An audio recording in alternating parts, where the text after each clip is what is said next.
இப்போ தைரியமாக அந்த பாட்டை தாராளமாக பாடலாம். நாயகன் மீண்டும் வர 8 திக்கும் பயந்தாடு. தனித்தனியாக உட்காந்து பேய ஓட்டி தானே நம்மளாம் பார்த்துருப்போம். மொத்தமாக எல்லா பேயும் ஒரே இடத்துல உட்கார வச்சு ஒரே நேரத்தில் பேய ஓட்டி பார்த்துருப்போம். அது அசார் பாராளுமன்றத்தில் நடந்தது. அந்த மனுஷன் பேசுகிறப்ப ஏதோ தனியால் பேசுகிற மாதிரியே தெரியல, தமிழ்நாடே உள்ள பூத்து பேசுகிற மாதிரி ஆகிப்போச்சு.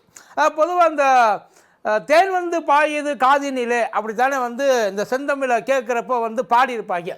ஆனால் உலக நாயகே இந்த செந்தமிழை வந்து பேசுகிறப்ப எவனுக்கு தேனெல்லாம் வந்து பாயலை. இந்த தமிழ்நாடு தமிழ் அப்படின்னாலே எவனுக்கெல்லாம் எரியுமோ அவனுக்கெல்லாம் மூக்கில் விஷம் ஏறின மாதிரி ஆகிப்போச்சு. மூச்சு விட சிரமப்பட்ட இடம் அவர் பேச பேச மூச்சு விட சிரமப்பட்டிருக்காங்க சார். அவங்க மூஞ்சி போன போக்கையில் நீங்கள் பார்க்கடுவேன். நாடாளுமன்றத்தை உலகநாயகன் அலற விட்டு அந்த நிகழ்வத்தை பார்க்கணும். ஒரே நாளில் ஒரே பேச்சில் உலகநாயகன் நாடாளுமன்ற நாயகன் ஆகின கதை பார்த்துருவோமா?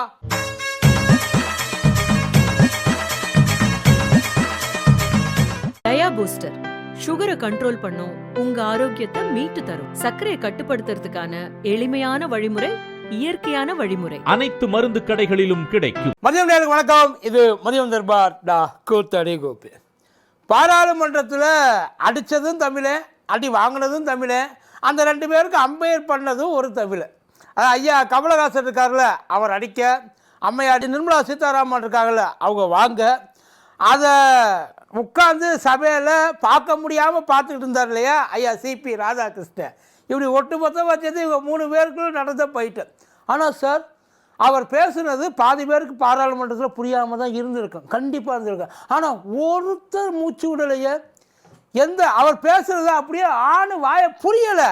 இருந்தாலும் அவர் பேசுறது நல்லா இருக்கியா, அவர் என்ன பேசுகிறான்னு புரிஞ்சால் அதை ரசிக்க மாட்டாங்க. அது புரியாததுனால அதை அப்படியே பார்த்துக்கிட்டு உட்காந்துருந்தாங்க சார். நல்லா இருந்துச்சு.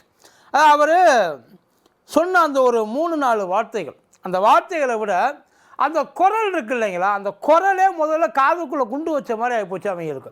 ஏன்னா இப்படி ஒரு குரலை பாராளுமன்றத்தை இது வரைக்கும் இவங்க கேட்டிருக்கவே மாட்டாங்க உண்மையிலேயே. அதுவும் லைவாக அதை எக்ஸ்பீரியன்ஸ் பண்ணுறப்ப அவனுக்கு என்ன பண்ணுறதுன்னு தெரியாமல் உட்காந்துருக்கு. அதை விட அந்த வார்த்தைகள், அந்த வார்த்தை புரிஞ்சவனுக்கு காதுக்குள்ளே ஈட்டியை விட்டு ஆட்டின மாதிரி இருக்கும். ஒன்றும் பண்ண முடியாது, என்ன செய்ய முடியும்? அவர் சொல்கிறதெல்லாம் இல்லை, நீ பேசுகிறதெல்லாம் தப்பு சொல்ல முடியுமா எங்கேயாவது? அவர் அப்படி என்ன தப்பாக பதிலுக்கு அந்த மனுஷன் பேச ஆரம்பித்தாப்புல அதுக்கப்புறம் பதில் சொல்ல முடியாது அந்த பக்கம். அவர் பேசுகிறதுல ஒரு 3-4 அந்த வரிகள், தன்வினை தன்னை சுடுன்னு கேள்விப்பட்டிருப்போம். உன் வினை உன்னை சுடும், எங்கேயாவது எழுதினாப்புலன்றது தெரியல. உம் வினை உம்மை சுடுக என்றும் எங்கள் நாடு நீடூழி வாழும் கண்டுபிடிச்சிருக்காப்புல சார் உட்காந்து உன் வினை உன்னை சுடும். அதை விட அல்டிமேட்டாக உண்மையிலே ரொம்ப சந்தோஷமாக இருந்துச்சு. வாழ்க வளமுடன் கேள்விப்பட்டிருக்கோம், வாழ்க பாதி வளமுடன் கேள்விப்பட்டிருக்கோம், வீழ்க வளமுடன் வீழ்க வளமுடன் சார் நினச்சி பார்க்கவே முடியல சார். அந்த வீழ்க வளமுடன் அப்படின்றதுல எவ்வளவு இருக்குது தெரியுமா? அதே மாதிரி வந்தீர் வென்றீர் சென்றீர் அத்தோடு இருந்துக்கணும். எப்பயும் நாம் இங்கேயே உட்கார்ந்துருப்போம், நாம் நினச்சது தான் எப்பயும் நடக்க. அவர் அந்த பண்ண அந்த உரை அவ்வளோ பேருக்கு நொற தள்ளி போயிட்டு உட்கார்ந்துருக்கு சார். பேச்சு இதெல்லாம் எங்கே புரியாமல் போயிருமோ தமிழில் பேசுனா, அதனால் இங்கிலீஷில் பேசிவிட்டு புரிய வேண்டியவர்களுக்காக மட்டும் தமிழில் பேசியிருக்காப்புல. யாரை ஸ்பெசிஃபிக்காக அடிக்கணுமோ அவங்களுக்காக மட்டும் தமிழில் பேசியிருக்கார். அவர் பேசினப்போ அவர் சொன்ன அந்த ஒரு வார்த்தை உண்மையில் அது அந்த எமோஷன், அதை பார்த்து படிக்கிறப்பே நமக்கெல்லாம் ஒரு ஃபீல் ஆச்சு. எப்போ ஐயா கமலஹாசன் அந்த பேப்பர் எடுத்து, ஏங்க எவ்வளோ பெரிய ஆள் நீங்கள், எவ்வளோ பெரிய ஒரு லெஜண்டு, உங்களுக்கு போயிட்டு பேப்பரில் நீங்கள் வந்து படிக்கணுமா? அந்த அளவுக்கு வந்து உங்களுக்கு ஒன்றும் தெரியாதா? மற்றவங்க படிக்கலாம், ஏன்னா அதுக்கு ஒரு காரணம் இருக்குது. அவங்களுக்கு அது ப்ரொஃபஷன் கிடையாது. ஆனால் அந்த ப்ரொஃபஷன்லேருந்து வந்தவர் அவர். ஏங்க இப்படி படிக்கிறான்ற டவுட் எல்லாருக்கும் இருந்துச்சு. அதையும் அவரே சொல்லிட்டார். என்னடா படிக்க தெரியாமல், அதாவது ஏதாச்சும் நமக்கு ஸ்டேஜ் ஃபியரா அந்த இதெல்லாம் கிடையாது. எனக்கு பேப்பர் இல்லாமலே படிக்க வரும், ஆனால் ஃப்ளோவில் வேறு ஏதாச்சும் சேர்ந்தாப்புல வந்துடும். நானாக பேச ஆரம்பிச்சேன்னா என்னையை நான் கண்ட்ரோல் பண்ணிக்கிறதுக்காக மட்டுமே, யாரையும் பெருசாக காயப்படுத்திடக்கூடாது அவர் சொன்னது, அதுக்காக மட்டுமே நான் இதை எடுத்து வச்சுருக்கேன். இல்லைன்னா இது இல்லாமல் படிக்கலாம். என்னையை கண்ட்ரோல் பண்ணிக்கிறதுக்காகத்தான் இந்த பேப்பரில் எழுதி இதை தாண்டி நீ போகாத அப்படின்றதுக்காக தான் அந்த பேப்பரை கொண்டாந்து நான் வச்சுருக்கேன். இது அவர் சொன்னது உண்மைதானே? நினச்சி பாருங்கள், அந்த மனுஷன் எல்லாத்தையும் டைஜஸ்ட் பண்ணி அதை ப்ராசஸ் பண்ணி கொண்டாந்து கொடுக்க ஆரம்பித்தார், தள்ள ஆரம்பித்தார்னா தாங்குவாங்களா அவங்க? ரெண்டாவது, இந்த மனுஷனுக்கு ராஜ்யசபா எம்பி கொடுக்குறப்ப பல பேருக்கு உள்ளுக்குள்ளேயே சில இதெல்லாம் இருந்துச்சு. என்னங்க இவர் போயிட்டு என்னங்க பேச போகிறாரு, இளையராஜா என்ன பேசினார், இப்போ இவர் டெண்டுல்கர் என்ன பேசினார், இந்த மாதிரி பல பேர் வந்து உள்ளே போயிட்டு பாராளுமன்றத்தில் என்ன பேசுகிறாங்க, அவங்க இதுவரையும் பேசுகிறது எங்கேயாச்சும் வெளியில் சபையில் எங்கேயாச்சும் கேட்டிருக்காங்களா? அதை பற்றி டிஸ்கஸ் பண்ணுற அளவுக்கு பேச்சு தான் இருக்குமா? அவங்க ப்ரொஃபஷனில் அவங்க நல்லா இருக்காங்க, கௌரவத்துக்காக கொடுக்குறது. நாம் கௌரவத்துக்காக இதே மாதிரி ஒரு எம்பி பதவியை தூக்கி கொண்டு கொடுக்கணுமா? ராஜ்யசபா எவ்வளோ பெரிய இடம், அங்கே ஒவ்வொரு சீட்டுக்கு நம்ம எவ்வளோ கஷ்டப்படுறோம், இவரை கொண்டு போய் வச்சு இப்படி தப்பு பண்ணிட்டீங்களே அப்படின்னு சொல்லி பயங்கரமாக வந்து அவங்கள வந்து கிரிட்டிசைஸ் பண்ணவங்களாக இருக்கா. இன்றைக்கி அத்தனை பேர் ஐயையோ தப்பு பண்ணிட்டேன், நான் சொன்னது தப்பு, நான் சொன்னது எல்லாத்தையும் திரும்ப நான் வாபஸ் வாங்கிக்கிறேன், இவரை இத்தனை நாளாக ஏன் நீங்கள் அனுப்பாமல் விட்டுட்டீங்க? அவர் பேசின பேச்சு அப்படி சார். கமலஹாசன்ற பேரை கம்பீரஹாசன் மாற்றி வச்சுக்கலாம் சார். எழுதி கொடுத்ததையே நம்ம படிக்கிறோன்னு வச்சுக்குவோம், அதாவது ப்ரிப்பேர் பண்ணிட்டு வந்ததை தான் நம்ம படிக்கிறோம், தப்பே இல்லை. ஆனால் அதை படிக்கிறதுக்கு ஒரு தைரியம் வேணும்ல, அதை சொல்கிறதுக்கு ஒரு தைரியம் வேணும்ல, அது உள்ளே இருந்தால்தான் வெளியில் வரும். வெறுமனே நானும் ஒரு எம்பி அப்படின்னு சொல்லி ஓரமாக உட்காந்துருக்கலாம்.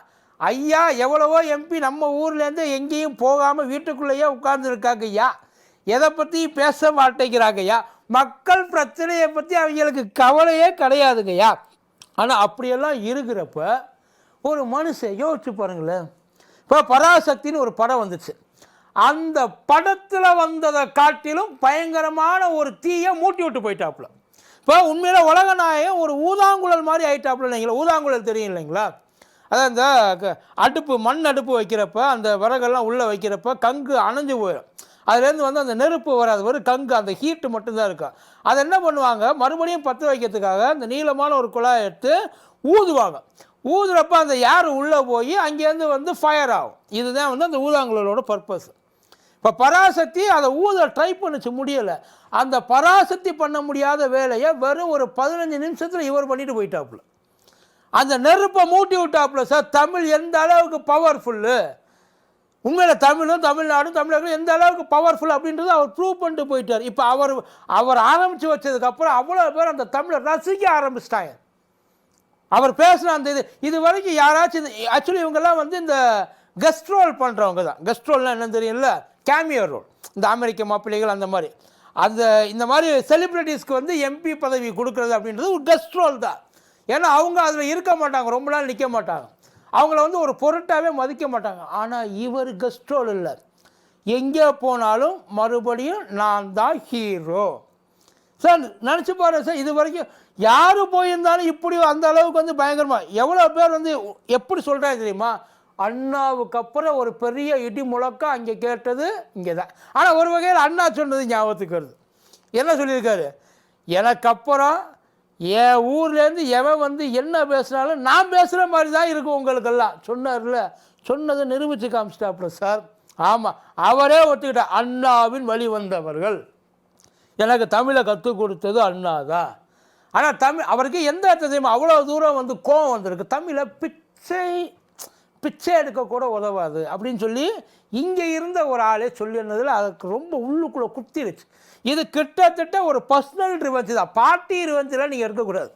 ஒரு கட்சி ரீதியாக அவர் வந்து செஞ்சுட்டாப்புல, அதை காலில் காமிச்சிட்டாரு, அந்த விசுவாசத்தை அப்படிலாம் நீங்கள் போக வேண்டாம். தமிழுக்கும் அவருக்கும் இருக்கிற அந்த இடையில இருக்க அந்த ரிலேஷன்ஷிப்பை எவனோ ஒருத்தர் அசிங்கப்படுத்த, யார் அசிங்கப்படுத்தியிருந்தாலும் சரி இந்த மாதிரி. ஆனால் முதல்ல அந்த மாதிரி பேச்சுட்டு நம்ம சும்மா விட்டுருக்கலாமா? ஆனால் அப்பயே கொடுத்து கிளப்பிட்டோம். பட் இருந்தாலும் அவரோட வாய்ப்புக்காக வெயிட் பண்ணி இருந்திருக்காரு பாருங்க, பர்டிகுலராக அடிச்சிருக்காப்புல.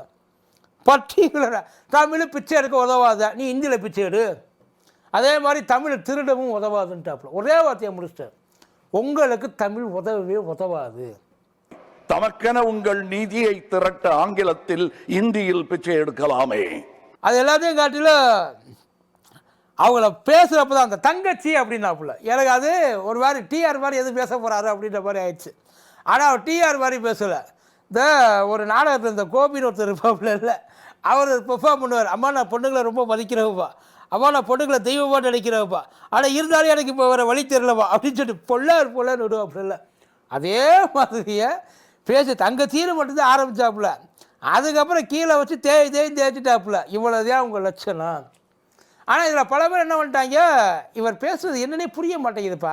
அதான் எப்பயுமே கமல் பேசுகிறது புரியாது தான், உலகநாயகன் பேசுகிறது நமக்கு யாரோ உளர்ற மாதிரி தான் இருக்குது. ஏன்னா அந்த அளவுக்கு நம்ம ஜீனியஸ் கிடையாது. அவர் லேஞ்சுக்கு பேசுவார். இப்போ ஒரு சயின்டிஸ்ட்டை போயிட்டு சயின்டிஸ்ட்டை ஃபார்முலா கேட்டோம்னா ஃபார்முலாவை நமக்கு எப்படி சொல்லுவாப்புல, அவருக்கு எப்படி தெரியுமோ அப்படி தான் சொல்லுவாப்புல.